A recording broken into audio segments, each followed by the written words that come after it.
warms his own blood. So if you can't stand the heat, stay away from the fire.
What is up, Raider Nation? I am the Commish, coming to you live, as always, from the friendly confines of Hardcore Challenge Live Studios. Deep behind the enemy line, this is your Raider Reaction, Week 12, post-game reaction. When you look across the course of an NFL season, there are going to be games like this. And I disagree with a lot of you. We are sitting right now at week 12. There is hardly... How many teams do you think are going to win every single game the rest of their season? How many teams do you think are going to win every game the rest of their season? Seriously. How many? Possibly one, maybe two, at best. At best. You're sitting at 6-5 after this loss. I've seen people in the live stream and in the groups saying, that's it, season's over. Season's over. Because you went on the road to New York in shitty weather and did you not feel the momentum starting to turn?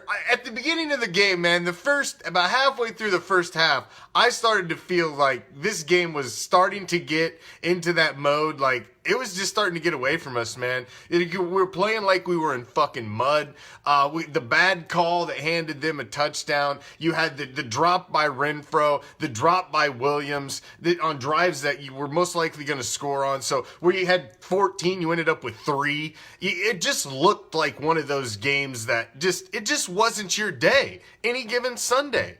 Does that mean, like I said, man, fuck, man. And, oh, my God. If I see one more motherfucking goddamn comment about, or to the effect of, and we think we can beat Kansas City. And we think we can beat Kansas City? Who the fuck is Kansas City? Who are they? What have they ever done? What do they hang their hat on? He's on the cover of Madden? That's what I think about Kansas City. And we think we can beat Kansas City. You goddamn motherfucking right. We think we can beat Kansas City. Any given Sunday. Kansas City is nothing, man. Go look at Kansas City's schedule and look at the teams that they've lost to this year. They've lost to the Colts. They've lost to the Texans. They've lost to the Titans. They're nothing. They're nothing. And they're losing talent every week.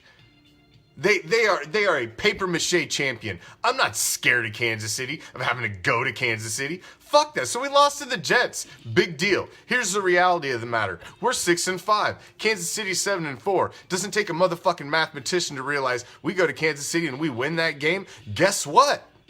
We're both 7-5. Guess who Kansas City plays the following week? They got to go to New England and play the Patriots. Okay? Do you realize that? They got to go to New England and play the Patriots the following week. So if they lose that game, guess what? They're 7-6 and sitting one fucking game above 500. You know who we play? The next week, we play the Titans, man. At home. Okay? So before you start jumping off the ship and standing at the edge of the plank ready to lose your fucking mind with your bottle of rum in your hand, let's keep it together, okay? Let's keep it together. That was one game. Was it a bad game? Yes. Was it a really bad game? Yes. But throw the Jets record away, man. I'm sick of, the 7 loss. I don't care. You got to remember, Sam Darnold was not even there the majority of the games in the first half of the season when they were losing all those games. Sam Darnold now is as a quarterback that's ran his team to 3 straight wins. Forget all that first half of the season. The NFL is a season that writes itself week to week. Week to week. So, you use a little common sense and a little football knowledge, man. Act like you got some when you're stepping up to the plate, all right? Because I've seen some complete asinine comments, even in our own group. The season's over? The season's over. How anybody could say the season's over when you're sitting one game out of first place in your division and you're playing the team that's in first? You control your own destiny. You go to Kansas City and handle business. Kansas City goes on to New England and loses. And you beat the Titans at home. And all of a sudden, your world has changed. Completely. Completely. Now, all of a sudden, it's a whole different world. Just like that. And all the jackasses that were sitting here after the Jets game were just like, I don't see nothing. Well, me? Yeah, we'll be looking at you and saying, listen, man, the Chiefs are nothing. And we think we can beat the Chiefs. Listen, I would put the Oakland Raiders on any given Sunday up against any team in the AFC. Any of them. On any given Sunday up against any team in the AFC. Derek Carr is deadly accurate. The fact of the matter is, Hunter Renfrow doesn't drop the first one. That probably ends up being a score. Tyrell Williams, who knows what happened on that drive, but we were moving. Do I have to say it again? I've been preaching it for weeks. I know what happened at the beginning of the season. We all know. It was a fucking stupid-ass soap opera. But the fact of the matter is, and the fact of the matter, reality, 100% reality of the matter is, and you can't hide it. It's the truth. We come in every game showing our hand saying, we don't have a number 1 wide receiver anywhere on our roster, and we're walking in without one. So we know we don't have the guy that can challenge your number 1 corner to the full potential, to the amount we need to stretch him. We don't. We're going to come in every game with the possibility there's a corner on the other side that's their number 1, and he's going to be going up against our number 2, because that's all we got. That's all we got. We got guys playing out of tier. We don't have a number 1, so that means our number 2 is trying to play like a number 1. Our number 3 is trying to play like a number 2.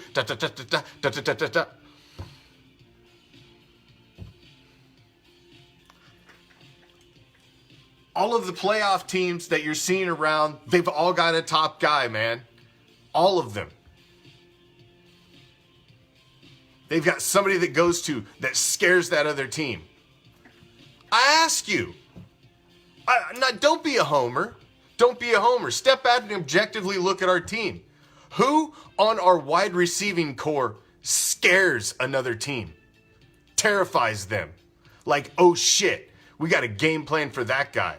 Yeah, we like Renfro, we like Waller, we like Williams, but none of those guys are, oh shit, we got a game plan for that guy, guys. None of them.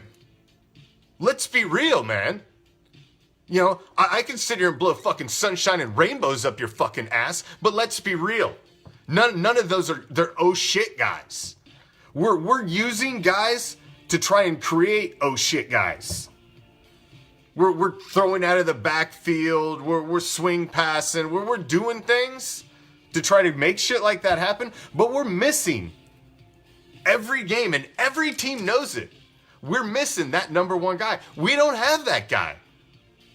That Derek Carr, no matter what the situation is, he can sit back there and fire that motherfucker in there. And even if he's covered, you got a chance he's going to catch that. A high percentage chance because he's one of those guys. We don't have that guy. We don't have him. We've been camouflaging that all season by this rotisserie, this fucking goddamn hot dog carousel of wide receivers that he goes to every week. And deadly accurate. And guess what? This week again, was he not deadly accurate again? Hunter Renfro hit him right in the fucking chest. Tyrell Williams put that ball right on his ass. Deadly accurate or not, man. At some point, you've got to have that guy who 9 times out of 10 catches it. Hell, 9.5, 9.75 times out of 10 catches it. You need that guy. A quarterback needs that guy. That's his security blanket, man. This is, you know what? I've continued to like to go back. And we even dated it, man. You see the date on that? July 12th, 2019. And we've scratched all over because we've referenced it a million times on our show. This was the 3 hosts here at RAIDER ReACTION. Myself, Prime, and Big L. And we all went through and did our way too damn early season predictions, man. We broke down every week and what we thought was going to happen on every week. And guess what? After week 12, Prime had us at 6-5. Big L had us at 6-5. And I had us at 6-5. All 3 of us had us ending up in the playoffs as a wild card team. If I told you that at the beginning of the season, you'd be happy. Remember where we were, and remember how far we fucking came. Remember how young this team is. Every week is a learning experience for this Oakland Raiders team. Every freaking week. Every week. If you don't think this team learns from this experience, you're insane.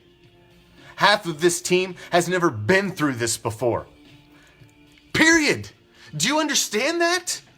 Do you get how young this team is? Half of this roster has never went through what they've just went through.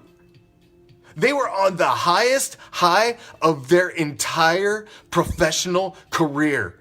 Half of this team has never had the kind of success this team has all been put together. They were on a 3-game winning streak. Everybody was talking about them. ESPN's fucking interviewing him. Deion Sanders is calling him in the fucking on one of their fucking teammates' phone in the fucking locker room after the game. They were high as high can be.